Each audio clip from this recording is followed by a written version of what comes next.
There is so much drama at CBS right now, from Colbert getting canceled to the turmoil at CBS News, and even this report that Joe Rogan might join 60 Minutes.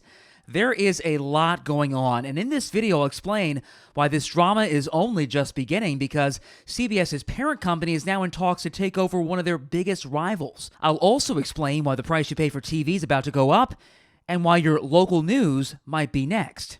By the way, I've added chapter markers to the bottom of this video so you can actually skip around to different topics that you might be interested in, but trust me, you are going to want to see all of this. I'm veteran New York News reporter Derick Waller, and here's what you need to know. Paramount paid Donald Trump a $16 million settlement over his 60 Minutes lawsuit. Now, I believe this kind of complicated financial settlement with a sitting government official has a technical name in legal circles. It's big fat bribe. That monologue right there really marked the beginning of the end of Stephen Colbert's successful 11-year run at CBS. He's been number one on broadcast for years, but pay attention to this timeline, because on July 15th is when he made that joke. Then on July 17th, 2 days later, he made this announcement. Well, I want to let you know something that I found out just last night. Next year will be our last season. The network will be ending The Late Show in May. Now, in a statement at the time, CBS called the cancellation, quote, purely a financial decision, but the timing certainly raised eyebrows. It coincided with Skydance's planned acquisition of CBS's parent company, Paramount, a deal that required Trump administration approval to get done. And Trump has railed against Colbert for years. In fact, look at this Truth Social post from September of 2024, when the president urged CBS to, quote, terminate his contract and pick almost anyone right off the street who would do better, and for far less money, the president said. Well, Trump got his wish, because the FCC approved that merger on July 24th, just 7 days after canceling Colbert. Now, remember the context to this. This is a deal getting the green light just weeks after Paramount agreed to settle with the Trump administration for $16 million, and just days after Paramount fired Stephen Colbert. Another key component of getting that merger approved was promised editorial changes at CBS News.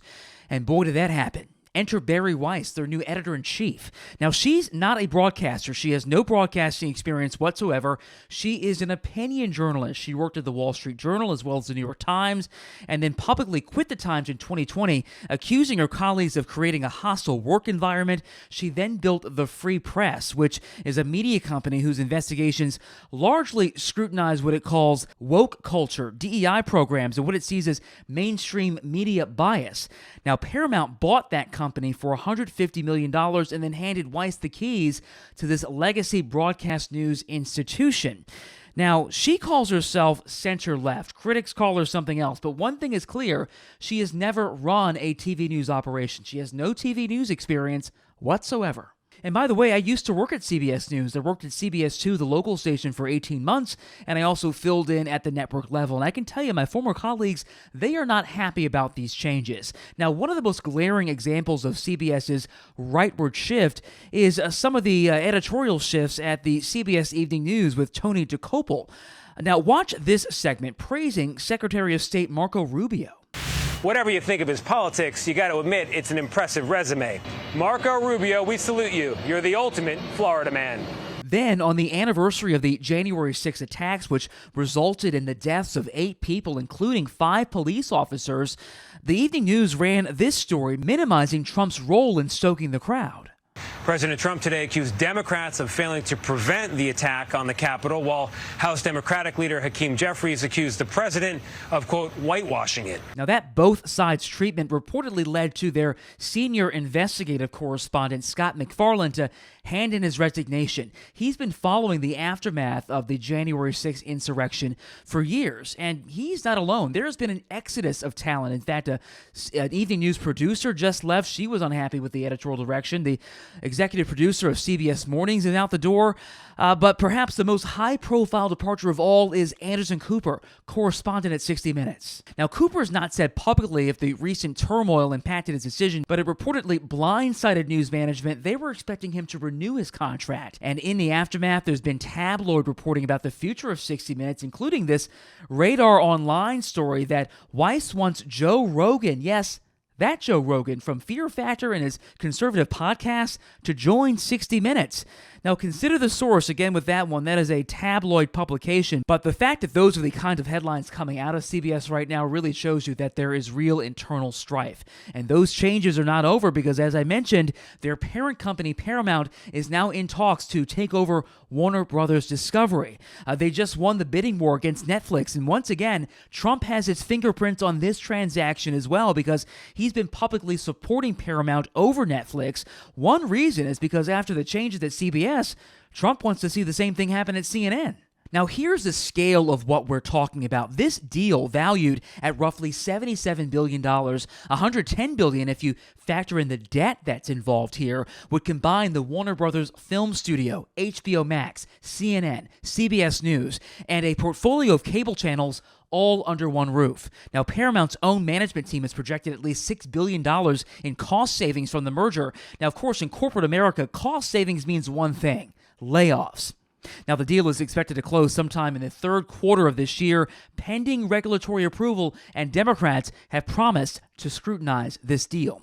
Now, for his part, Paramount Skydance CEO David Ellison went on CNBC and said he's going to leave CNN alone.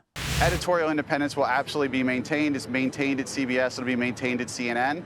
And really, who we want to talk to is the 70% of Americans and really around the world that identify as center-left, as center-right.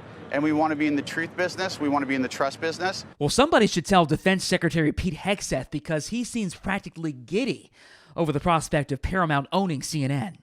The sooner David Ellison takes over that network, the better. Now, this impending merger will accelerate a trend we've been seeing, a troubling trend: paying more and getting less. And that's because once the newsrooms at CNN and CBS are combined, there will no doubt be layoffs. And at the same time, this new larger company will have increased leverage in negotiations with cable companies over retransmission fees. Those fees are usually passed on to you, the consumer. Also, less competition also means the ability to charge higher rates for their streaming products. And if you think this is just a network problem, well, think again, because local stations are thinking about doing the same thing. Right now, the biggest owner of local TV stations across the country, Nexstar, is in the middle of a $6 billion acquisition of one of their largest rivals, Tegna. Listen to this. If approved, the combined company would own 265 stations in 44 states, reaching 80% of American TV households. Now, for its part, Nexstar says that this merger is essential in actually keeping some of these smaller local newsrooms alive. Our goal, both to play both offense and defense, to maintain a vital industry for America and a vital source of information. But even before this merger goes through, Nexstar has already been busy laying off people at some of their flagship stations, including anchors at KTLA in Los Angeles, WGN in Chicago, and Pix 11 right here in New York City. The bottom line is this: these deals mean fewer journalists working in newsrooms and higher cable and streaming rates for you. It's why in 2026 we all have to be more discerning than ever about where we choose to get our news and entertainment.